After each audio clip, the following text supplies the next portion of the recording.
Économie Le Max sur i24 News. Bienvenue à tous. Au programme aujourd'hui, ne l'appelez plus l'invendable. Le Rafale va équiper l'armée égyptienne. Signature historique ce lundi au Caire. Un premier contrat à l'export pour ce chasseur français qu'on dit hors norme.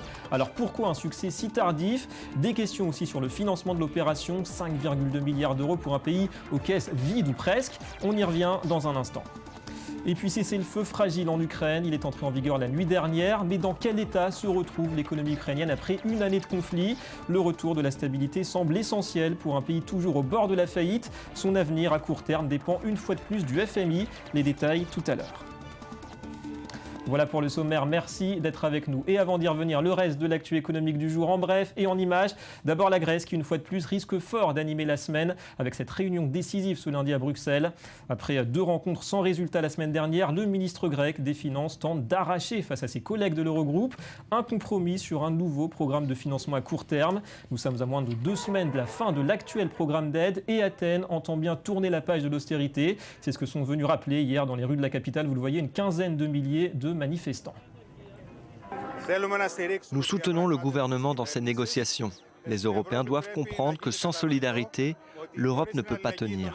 L'Europe se compose de nations, pas de banquiers. Si les politiques d'austérité continuent, l'Europe s'écroulera. Des chiffres aussi concernant la zone euro qui affichent pour l'ensemble 2014 un excédent commercial 195 milliards d'euros contre plus 152 en 2013, un score facilité évidemment par la chute des prix du pétrole. Autre chiffre encourageant, ça se passe au Japon, plus 2,2% pour le PIB au 4e trimestre 2014 en rythme annualisé. C'est la fin d'un épisode de récession constaté entre avril et septembre, juste après la hausse de la TVA. Alors on est en dessous des attentes et la croissance est nulle pour le total de l'année, mais Tokyo veut surtout retenir qu'il s'agit d'une 3e année consécutive sans recul du PIB. L'économie a progressé d'au moins 2,2% en rythme annuel et je pense que cela montre que les mesures prises par le gouvernement étaient les bonnes. Et non loin de là, en Chine, ce sont les investissements directs étrangers qui sont envolés au mois de janvier, plus 30% sur un an à près de 14 milliards de dollars, la plus forte progression en 4 ans. Alors les services en profitent bien plus que le secteur manufacturier. En parallèle, les IDE chinois à l'étranger progressent de 40%, 10,2 milliards de dollars. Pékin qui a dépassé les États-Unis l'an dernier comme première destination pour les IDE. Malgré tout, certaines incertitudes demeurent pour cette année et notamment la fragilité de la reprise mondiale. Il y a effectivement quelques préoccupations. Beaucoup s'inquiètent d'une éventuelle déflation. D'après les récents indices de la consommation en janvier, nous pensons qu'il faut être vigilant. Mais la déflation que tout le monde redoute ne se produira pas de sitôt. On parle de l'Égypte avant d'évoquer le Rafale dans un instant et ses propos rassurants en provenance du FMI. Les réformes structurelles et monétaires engagées par les autorités ont déjà amorcé un redressement de l'économie, même si après 4 années difficiles qui ont fait fuir touristes et investisseurs, le taux de chômage s'établit à 13%. La priorité pour l'Égypte, c'est l'emploi. L'Égypte a besoin de soutenir sa croissance et créer des emplois, tout en réduisant son déficit budgétaire et en maintenant ses réserves de change. Mais les choses s'améliorent. Nous voyons la croissance s'approcher des 4% cette année, voire plus, si le gouvernement s'en tient à ses plans. Voilà, en tout cas, pas de demande de soutien financier pour l'heure de la part du Caire. En Israël, signalons que l'indice des prix à la consommation a reculé davantage que prévu en janvier, moins 0,9% contre un chiffre nul, 0% au mois précédent. Ce sont des chiffres officiels publiés hier, la déflation qui semble donc s'inviter aussi au Moyen-Orient. Et puis un détour par la Californie où des centaines d'amateurs de marijuana se sont donné rendez-vous à San Francisco cette semaine. Hier s'est ouverte la conférence internationale sur le cannabis. Entrepreneurs ou avocats y discutent de l'avenir du secteur. Aux USA, la moitié des États autorisent le cannabis à des fins médicales. Et les pressions pour une vraie légalisation, y compris à usage récréatif, attisent déjà l'appétit de certains investisseurs. Nous savons que le cannabis est la culture commerciale numéro 1 en Amérique devant le maïs. Pourtant, c'est illégal, ok ? Alors maintenant que le cannabis devient légal, ces cultures de rente seront réglementées et taxées. Je suis intéressé à investir dans le cannabis. C'est un marché émergent qui va être légalisé assez rapidement et je pense qu'il y a beaucoup de possibilités. En France, aucun doute, c'est le meilleur avion de chasse de la planète. Pourtant, 30 ans après son premier vol, le Rafale n'a cumulé que des échecs dans ses tentatives de trouver preneur à l'étranger. Corée, Maroc, Singapour, Brésil récemment, des marchés manquaient parfois de peu. Le salut est donc venu d'Égypte, 24 appareils plus une frégate et des missiles, le tout pour un peu plus de 5 milliards d'euros. Est-ce la promesse d'autres ventes à moyen terme? On regarde d'abord ces explications de Johanna Citruc. L'opération a été bouclée en moins de 3 mois. La première commande du Rafale à l'étranger. 24 avions de chasse français seront donc livrés à l'Égypte d'ici 5 ans. Un contrat de plus de 5 milliards d'euros qui comprend également la vente d'une frégate ainsi que des missiles. L'ensemble représente un contrat de 5 milliards d'euros. C'est effectivement le premier contrat à l'exportation du Rafale. Jusqu'à présent, seul l'État français achetait des Rafales. Il en était heureux, tellement heureux qu'il voulait partager son bonheur avec d'autres. Mais il faut dire qu'il a rencontré, l'État français, un certain nombre de déconvenus. Des déconvenus, le mot est faible. Le programme lancé en avril 1988 par Dassault prend du retard, près de 10 ans. Si bien que son premier vol n'a eu lieu qu'en mai 91 et que les livraisons n'ont débuté qu'en 2006. Par ailleurs, s'introduire sur le marché des avions de chasse n'est pas une mince affaire. Certains pays produisent eux-mêmes les appareils dont ils ont besoin et d'autres n'ont pas les moyens de s'en offrir.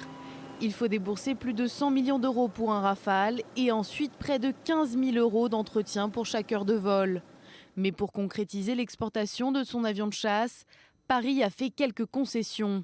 Il y avait néanmoins un problème qui n'était pas mince, qui était celui du prix et du financement. Pour le prix, ce sont les industriels qui négocient. Pour le financement, l'État a fait un certain nombre d'efforts. Et pourquoi les a-t-il fait? Pas simplement pour qu'il y ait des Rafales qui soient vendus, mais parce que je considère, que dans le contexte actuel, c'est très important que l'Égypte puisse agir pour la stabilité et être en sécurité. Mais face à ces efforts, les doutes commencent à se faire sentir. Des doutes liés au financement des Rafales, car les ressources consacrées à la défense sont de plus en plus faibles. Aujourd'hui, ça représente seulement 1,5% du PIB. Et encore plus intriguant, 50% de la commande doit être garantie par la COFAS, l'organisme français d'assurance crédit. Autrement dit, sur les 5,2 milliards d'euros de départ, l'Égypte n'aura que 2,6 milliards à débourser. Pourtant, selon le PDG de Dassault, cette vente de Rafale à l'Égypte pourrait attirer de nouveaux clients. Oui, il y a d'autres clients potentiels au Moyen-Orient. Je n'ai pas l'habitude d'être très bavard sur ces prospections avant qu'on ait signé, donc c'est pour ça qu'on ne parle pas souvent, mais il y a des pays qui s'intéressent beaucoup au Rafale. Je pense aussi que cette première vente d'un grand pays arabe va faire boule de neige. Parmi les pays intéressés par les avions de chasse français, on retrouve le Qatar, la Malaisie, mais aussi l'Inde, avec qui Paris négocie la vente de 126 appareils depuis janvier 2012. De belles promesses peut-être, même si on l'a compris, rien n'est acquis jusqu'à la signature. En ligne avec nous depuis Paris, Laurence Daziano, bonjour. Bonjour. Merci d'être avec nous. Vous êtes économiste, maître de conférence à Sciences Po Paris et membre aussi du conseil scientifique de la Fondation pour l'innovation politique Fondapol. Alors d'abord le bilan de la transaction, finalement les deux parties qui peuvent vraiment se féliciter, la France avec une nouvelle ère pour le Rafale et l'Égypte bien sûr qui bénéficie aussi sans doute des difficultés de cet avion à s'exporter jusqu'ici. Je serais moins négative. Moi, je dirais que l'Égypte a un besoin de cet avion parce qu'elle a vraiment des menaces à ses frontières. Elle est dans une situation qui est difficile. Et le Rafale est un avion qui a fait ses preuves sur le terrain. C'est d'abord technologiquement un des meilleurs avions au monde actuellement. Et surtout, l'armée française l'a utilisé avec succès sur plusieurs théâtres d'opération. Donc c'est un avion de combat qu'on dit combat proven. Il était en Libye, il était au Mali, en Irak. Il a vraiment fait ses preuves et c'est un outil vraiment de combat. Ouais, c'est surtout ça qui a pesé dans la balance, vous le faites bien signaler. Alors des zones d'ombre, il y en a quand même, à commencer bien sûr par le financement de ces appareils. La COFAS qui est sur la moitié du prix de ces armements. Et puis on sait aussi que les finances égyptiennes, elles ne vont pas très fort. Il y a de quoi s'inquiéter un petit peu d'après vous? Alors c'est vrai que les finances égyptiennes ne vont pas très fort, mais l'Égypte est elle-même aidée par d'autres pays, notamment par l'Arabie Saoudite et par les Émirats Arabes Unis. Ce qu'il faut voir, c'est que vous avez un véritable front sunnite qui est quand même en train de se créer entre l'Arabie Saoudite, l'Égypte, le Qatar et les Émirats Arabes Unis pour contrer le terrorisme islamique et contrer Daesh. Donc c'est important. L'Égypte est soutenue financièrement aussi par ces pays. Ouais. Quant à la moitié qui est payée, l'autre moitié, c'est un prêt que fait l'Égypte auprès de banques françaises. Alors c'est vrai que c'est assuré par la COFAS, mais la COFAS, c'est aussi son travail. C'est ce qu'a dit votre reportage. C'est la compagnie française d'assurance pour le commerce extérieur. Ouais, donc beaucoup aussi d'intérêts stratégiques. Pour vous, quelles sont les raisons de ces difficultés à l'export du Rafale jusqu'à présent et de ce succès tardif tout de même, malgré des qualités, vous le disiez, techniques qui ne se discutent pas finalement? Alors il y a deux choses. Il y a d'abord les difficultés qu'a pu connaître Dassault de par les commandes de l'État, puisque c'est quand même l'État français qui les a commandées, avec, vous l'avez dit aussi, la baisse du budget militaire, les retards qu'il y a eu. Et puis Dassault a conduit des négociations qui étaient aussi peut-être de plus en plus proches des clients. Mais en même temps, le Rafale est un avion dont je dirais qu'il est arrivé trop tôt sur le marché, parce que après la chute du mur de Berlin, nous avons eu une période relativement stable qui est maintenant terminée. Nous avons vraiment une vraie instabilité aujourd'hui et donc besoin d'un avion qui réponde à cette instabilité, qui soit un vrai avion de combat. Ouais, une signature qui en appelle sans doute d'autres assez rapidement. L'Inde, le Qatar, on l'a dit tout à l'heure. Merci beaucoup Laurence Daziano pour ces éclairages.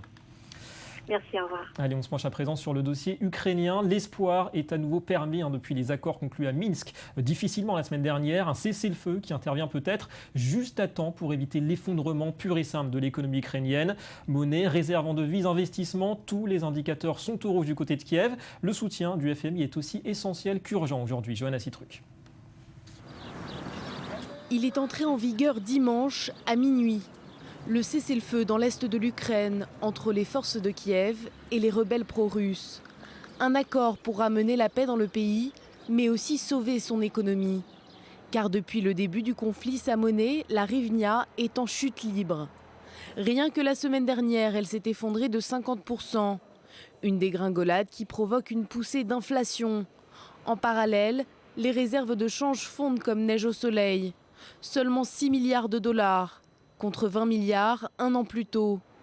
Avec en plus le coût des opérations militaires et la fuite des investisseurs étrangers, l'économie ukrainienne est proche de la faillite. Mais si toutefois ce cessez-le-feu est respecté, il pourrait bien tout changer. Car l'accord qui a été conclu permet à Kiev de recevoir les liquidités nécessaires pour se relever. Jeudi dernier, le FMI a donné son préaccord pour un nouveau prêt de 17,5 milliards de dollars sur 4 ans. 17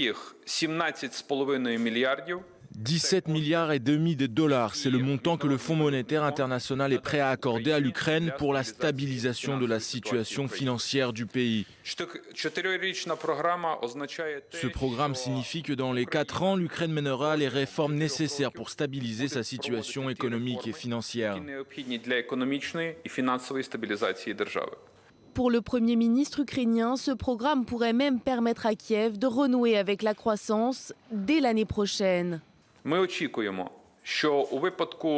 prévoyons que si le programme est un succès et qu'il y a une réelle fin de l'agression militaire russe, l'économie ukrainienne va croître en 2016. En tout, la communauté internationale devrait verser à l'Ukraine quelques 40 milliards de dollars. Une aide essentielle pour un pays qui reste parmi les plus pauvres d'Europe, avec un PIB par habitant sous les 4 000 $ par an, moins du quart de la moyenne de l'Union européenne. Ouais, lendemain difficile pour l'Ukraine, pour la Russie aussi, et c'est l'heure du Media Watch. L'industrie alimentaire. Pour entamer cette revue de presse, Écho. Bonjour Johanna Citruc. Bonjour David. Vous avez une bien triste nouvelle.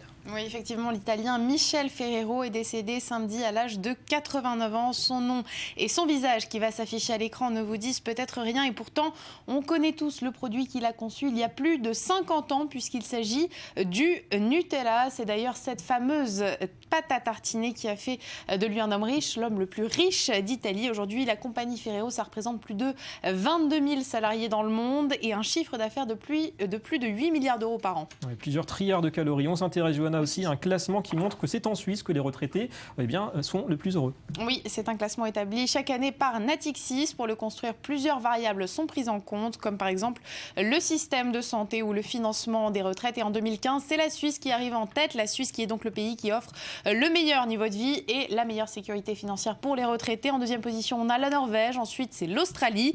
Et notez que la France est 18e, juste devant les États-Unis. C'est pas mal. Et puis cette nouvelle technique, Johanna, des chaînes de télévision pour diffuser toujours plus de publicité. Oui, en fait, pour diffuser plus de publicité, plusieurs chaînes de télévision ont eu l'idée d'accélérer la vitesse de certains programmes. En ce moment, on parle beaucoup de la TBS, la Tokyo Broadcasting System, qui a avancé la vitesse de 7,5% de la série américaine Seinfeld.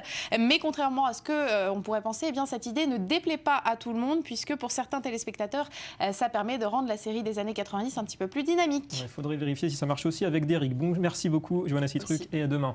À demain. Fin de cette édition. Merci à vous de nous avoir suivis. Économie Le Mag revient demain sur i24 News. La Grèce, évidemment, sera au programme, notamment, entre autres, et l'info continue. Restez avec nous.